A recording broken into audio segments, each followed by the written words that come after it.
필쌤TV 구독자 여러분 안녕하십니까? 머니트레이너 필쌤입니다. 오늘 이 시간에는 최근 암호화폐, 가상자산에 대한 관심들이 굉장히 뜨거워지고 있는데 가상자산, 암호화폐에 투자하는 건 좋은데요. 절대로 과도한 투자를 하면 안 되는 분, 유형 4가지가 있습니다. 그 4가지 유형에 해당되는 분 같은 경우는 좀 자제하시면 좋겠다라는 말씀을 좀 드리려고 하는데 그 4가지가 무엇인지 지금부터 빠르게 말씀드리도록 하겠습니다. 3개월 이상의 월소득을 만약에 암호화폐에 투자한다.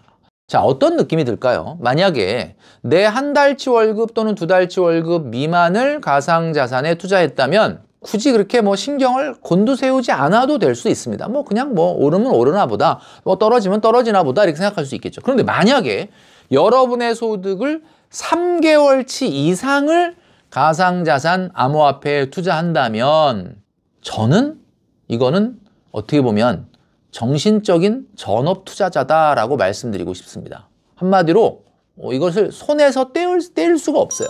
이거 정말 계속 들여다볼 수 없습니다. 이거 정말 계속 들여다볼 수밖에 없다. 그러니까 어떻게 보면 잠재적인 전업 투자자, 이 잠재적인 전업 투자자가 아닌 그냥 월소득 한 달, 2달 정도 미만을 투자하는 건 상관없는데 3개월 이상의, 이거 진짜 목돈이죠? 이런 정도를 꾸준히 투자하려고 하는 분은 지금부터 말씀드리는 4가지의 경우에는 삼가하시는 게 좋겠다라는 거죠. 얼마 전에 제가 카톡 하나를 받아서 소개시켜 드리도록 하겠습니다. 안녕하세요. 잘 지내시죠? 멘토님. 코칭해 주신 덕분에 1억도 무난히 잘 모으고 주식도 운 좋게 잘 되어서 수익이 1억 찍고 자산이 2억으로 만들었다가 여기까지는 좋았는데 슬슬 뭐가 나오죠. 코인 관련주를 잘못 건드려서 하룻밤에 7천만 원을, 이게 무슨 일이에요 도대체? 이게 진짜야? 수익금 3천만 원 건졌네요. 하하, 참. 아니 근데 하룻밤에 7천만 원을 이게 이런 일이 있을 수 있나 이거? 와, 이게 심각하네요. 예. 정신 차리고 다시 돈을 착실하게 모으고 안전한 투자 공부해야 되겠습니다. 저 같은 바보가 다시는 생기지 않길 바라는 마음으로 바보 같은 사례를 바칩니다. 이 사례를 바칩니다라는 표현이 참 특이한데 진짜 이게 제가 이분에게 이 카톡을 받고 이분이 어땠을까 딱 생각해 봤는데 진짜 생각만 해도 여기 가슴에 뭐가 지금 뻑뻑해지더라고요. 이게 700만 원도 아니고 이게 7천만 원은 진짜 마음이 어땠을까 진짜 가늠이 정말 안 갑니다. 자, 여러분 제가 한번 말씀드린 적이 있었죠. 미국의 나스닥 종합지수에 요걸 한번 보시면은 4,698, 2000년 2월 1일 날 최고점이었습니다. 당시에 4,698까지 올라갔다가 이게 거의 1, 2년 사이에 71%, 그러니까 1,347까지 밀려서 71%가 하락한 적이 있었다라고 말씀드렸죠. 제가 한번 생각을 해봤는데 우리는 이걸 역사로 바라보니까 그거 빠져도 뭔 상관이야. 이게 그 다음에 이렇게 많이 올랐는데 이렇게 얘기하시겠지만 그 당시의 사람들로 여러분들이 한번 빙의를 해보시면은 4,698에서 한 2년 사이에 71%가 하락하게 되면은 이거 원금까지 얼마 걸렸느냐 제가 한번 정확하게 뽑아보니까 원금이 되는 게 4,641까지 올라가는 게 2014년 10월 1일 날 회복이 됐으니까 무려 15년, 횟수로 16년 정도가 원금 회복되는데 걸렸다라는 겁니다. 여러분 물론 그 이후에 역사적으로는 엄청 더 올랐으니까 괜찮은 거 아니냐라고 여러분이 생각하실지 모르겠지만은 실제 여러분들이 이 상황이라고 생각하면 원금 되는데 16년 걸렸다 그러면 와, 이거 진짜 큰일 날 일이거든요. 그런데 미국의 근원물가 지수를 같은 기간 평균을 내보니까 2.7% 정도 인플레이션을 감안해 보면은요. 이게 15년, 16년 있다가 원금 회복된 게 실제 화폐 가치로는 67%밖에 회복된 게 아니더라고요. 그러니까 숫자로는 그 숫자 돌아오는데 16년 걸렸는데 화폐 가치로는 이제 67% 회복한 거야. 그러면 이거 그 이후에 여러분 아시겠지만 나스닥이 어마어마하게 올랐거든요. 물론 코로나 때 엄청나게 또 꼬라박은 적은 있었지만 어쨌든 이 결과론적으로 봤을 때 그러면 이게 도대체 언제 원금 회복된 거냐 계산을 해보니까 실제 20년 걸려서 원금이 회복이 된 거야. 그러니까 이게 무슨 얘기야. 여러분이 어떤 투자를 했을 때 20년 만에 원금이 회복됐다 그러면 이거 회복된 거 맞아요? 이거 영원히 회복 안 된 거 아니에요, 이거? 그죠? 제가 그래서 말씀드리는 거 아닙니까? 비트코인 최근에 어떤 가격의 추이를 보고 있냐. 지금 뭐 암호화폐 가상자산 중에 뭐 대장은 아무래도 비트코인 아니겠습니까? 자, 비트코인 한번 볼까요? 2020년에서 21년 올라가는 시점에 엄청나게 상승. 그 다음에 여러분 아시겠지만 2023년도 말부터 엄청난 상승. 그 다음에 최근에 트럼프 대통령이 이제 내년에 취임을 앞두고 있는데 요때 또 엄청난 상승. 이렇게 3번의 엄청난 상승이 있었습니다. 이 엄청난 상승과 관련이 가장 밀접하게 있는 사건은 뭐니 해도 아무래도 금리가 되겠죠. 지금 제가 보여드리는 이것은 미국의 기준금리의 그래프인데요. 자, 첫 번째 대세 상승 때는 금리가 어마어마하게 낮아진다라고 하는 것에 힘입어서 올라간 거예요. 두 번째 상승 때는 금리가 인상 중이었습니다. 그렇지만 금리 인상이 끝나간다라고 하는 뉴스 때문에 금리 인하의 기대감을 안고 상승을 한 거예요.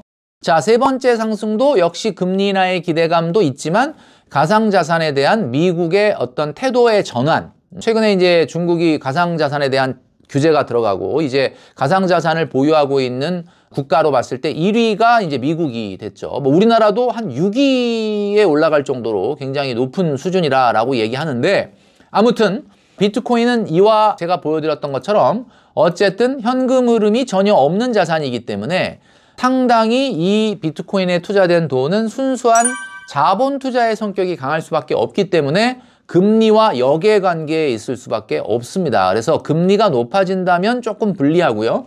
금리가 낮아진다. 그러니까 막 금리 낮춰서 돈 푼다 그러면 뭐 비트코인 계속 가는 거고 그렇지 않고 뭐 생각보다 금리가 그렇게 뭐 안 내려갈 것 같은데 뭐 이러면 조금 뭐 부침이 있을 수도 있는 그런 상황인 거죠. 그러다 보니까 이 암호화폐의 대장주격인 비트코인에 대한 최근의 급격한 관심과 이런 것들이 제가 비트코인 뭐 비관론자는 아닙니다. 비트코인이 뭐 상당히 현재로도 뭐 글로벌 5대 자산안에 들어갔고요.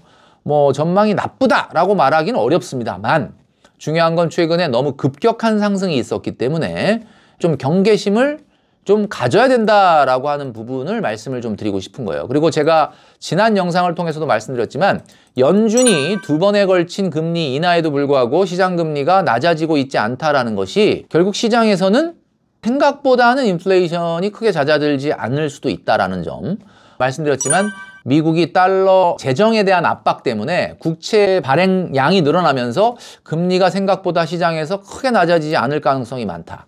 거기에다가 2번에 걸친 금리 인하가 있긴 했지만 파월 의장도 최근에 발언에서 금리 인하를 뭐 굳이 그렇게 막 서두를 필요가 없다라는 발언들을 종합해 봤을 때 분명히 가상화폐도 부침이 있을 가능성이 있다. 최근에 트럼프 취임과 관련해서 트럼프 당선과 관련해서 올라갔던 거의 속도만큼 계속해서 올라간다는 것은 사실 쉽지 않을 가능성이 있다라는 이야기죠. 그래서 제가 오늘 4가지 유형에 있는 분들은 3개월 이상 소득은 투자하지 않는 게 좋겠다라고 말씀드리겠다라는 거죠. 자, 첫 번째는 말이죠. 바로 신용대출 마통이 있는 사람입니다. 자, 신용대출 마통이 있는 사람은 3개월 이상은 가상화폐에 투자하지 않는 게 좋겠다. 자, 왜 그러느냐? 제가 얼마 전에 문자를 하나 받았습니다. SC은행에서 받았는데요. 내용이 뭐냐면 마이너스 통장의 금리를 낮춰드리겠습니다 라는 문자였어요. 저는 마이너스 통장은 만들어 놨지만 쓰지를 않기 때문에 뭐 이거를 체크를 해볼 필요가 없는데 하도 안 써서 그런지 금리를 낮춰주겠다라고 이제 문자가 왔는데 내용을 보니까 기준금리 3.6 플러스 가상금리 3.6에서 얼마를 낮춰주느냐? 무려 기준금리 3.53에서 가상금리 3.6. 그래서 0.7%를 낮춰주겠다. 그러니까 제발 좀 쓰세요. 이렇게 이제 문자가 온 거죠. 제가 당장 뭐 이 마이너스 통장 쓸 일이 없거든요. 자, 그런데 대출 금리를 요번에 확인을 해보니까 0.7% 깎아줘서 7.13입니다. 그게 한 7% 된다는 얘기예요. 그러니까 무슨 얘기냐? 여러분들이 마이너스 통장이 있는데, 마이너스가 있는데 마이너스 통장에다가 원금을 안 갚고 다른 거를 한다는 거는 일단 기본적으로 7%는 깔고 시작하는 거예요. 왜냐하면 7%를 내가 원금 상환을 하면 그만큼 7% 수익이 생기는데, 그죠? 7% 이자를 안 내니까 7% 수익 생기는 거잖아요.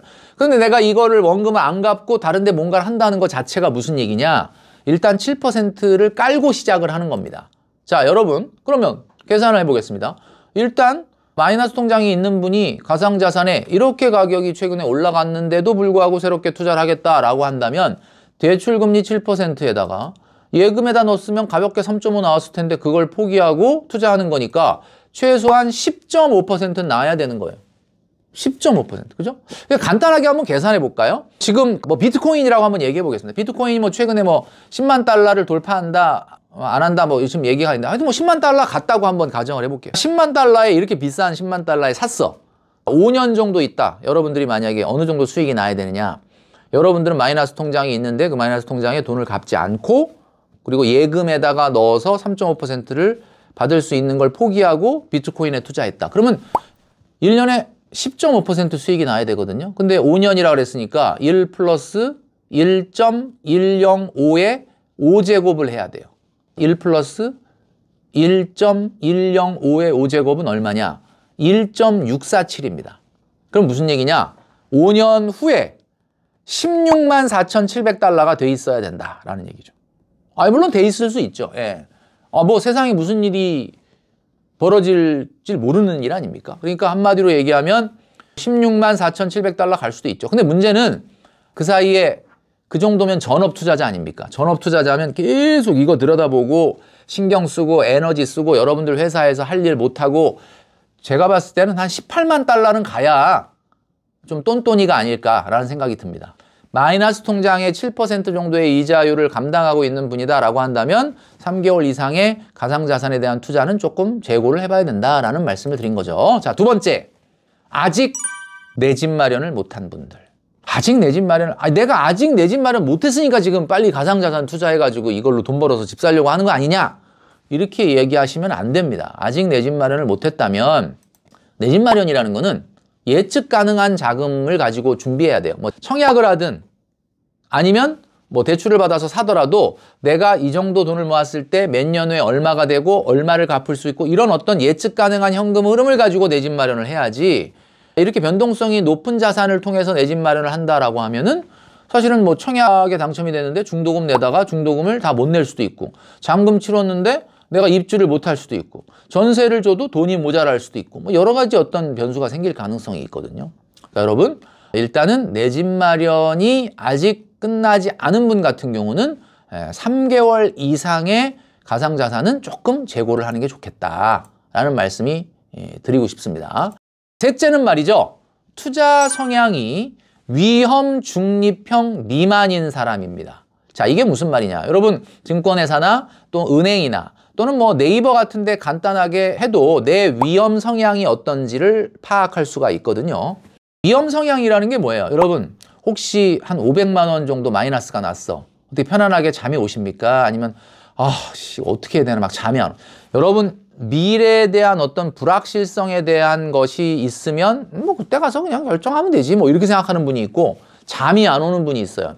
이게 기본적으로 정신건강의학에서 얘기하는 불안증이 높은 분이 있고 낮은 분이 있거든요. 대체적으로 불안증이 높은 분들이 투자 성향이 조금 안정형인데 안정형은 위험 회피형이죠. 안정추구형, 중립형까지는 제가 봤을 때는 3개월 이상의 가상자산은 조금 재고를 해야 됩니다. 그러니까 한마디로 말해서 제가 아까 앞에 얘기했던 두 가지 마이너스 통장도 없고요. 내 집 마련도 어느 정도 끝났고요. 그리고 나는 뭐 적극 투자형이거나 공격 투자형이다. 그러면 뭐 가상자산에 3개월 월급 이상을 투자하셔도 뭐 저는 괜찮다라고 말씀드리지만 앞에 두 가지가 해당이 되더라도 내가 투자 성향 자체가 안정형이거나 안정추구형이다라고 한다면 조금 재고를 해볼 필요가 있다라는 이야기를 드리고 싶은 겁니다. 마지막 네 번째입니다. 요거에서 걸리는 분들 많이 있으실 수 있는데요. 앞에 세 가지가 다 해당이 된다고 하더라도 그러니까 내 집도 있고 난 빚도 없고 투자도 뭐 나는 중립형 이상은 최소한 된다 라고 하더라도 넷째, 정년이 15년 이상 남지 않았다. 그러면 좀 재고를 해주시는 게 맞을 것 같습니다. 그러니까 무슨 얘기냐면 아직 나는 정년이 15년이 안 남았다. 반대로 얘기하자면 나는 정년이 15년 이상 남았어. 그러면 상관없는데 나는 15년이 안 남았다. 그러면 가상자산에 대한 과도한 투자, 제가 얘기한 월 소득의 3개월 이상 투자는 조금 재고를 해주시는 게 좋겠다. 자, 이건 왜 그런지에 대한 설명은 제가 굳이 드리지 않더라도 여러분이 아실 겁니다. 아무래도 이 비트코인 포함한 가상자산이라고 하는 것은 현금 흐름이 있는, 뭐 재무상태표가 있는, 무슨 내재 가치가 딱 측정되는 자산은 아니다 보니까 아무래도 매력이 어디 있느냐? 갑자기 큰 돈을 벌 수 있다라는 매력이 있는 거예요. 그리고 최근에 비트코인 같은 경우는 여러 가지로 주목을 받고 있는 부분이 있기 때문에 뭐 사실은 대장주이기도 하고요. 코인 중에. 굉장히 상승할 가능성 저도 있다고 인정을 합니다. 그러나 반대로 얘기하자면 이 변동성이 크다는 것은 또 급락을 할 가능성도 있거든요. 그렇기 때문에 비트코인과 같은 또는 가상자산과 같은 것에 투자해서 생기는 손실이라는 데미지를 우리가 상쇄를 시키려면 경제활동 기간이 최소한 10년, 15년 이상 남아 있어야 됩니다. 너무 짧은 정년이 남아있는 분들은 조금 조심할 필요가 있겠다. 여러분, 그 코인이라고 하는 그 영어 단어는 뭐 보통 동전, 뭐 이런 걸로 많이 쓰이는데 이 코인, 여러분 영어에서 우연이라는 단어는 coincidence라고 하죠. coincidence. 코인 앞에 그 coincidence와 그 코인이 뭐 어원이 같아서 코인이 된 거는 아닌데 어쨌든 뭐 공교롭게도 발음은 비슷합니다. 코인시던스와 코인이. 제가 말씀드렸던 오늘 4가지에 해당이 되신다면 코인에 대한 급격한 과도한 투자는 좀 제고하시는 것이 좋겠다 라는 말씀을 드리니까요. 여러분 잘 참고하셔서 여러분 투자에 적용해 주시면 좋겠습니다.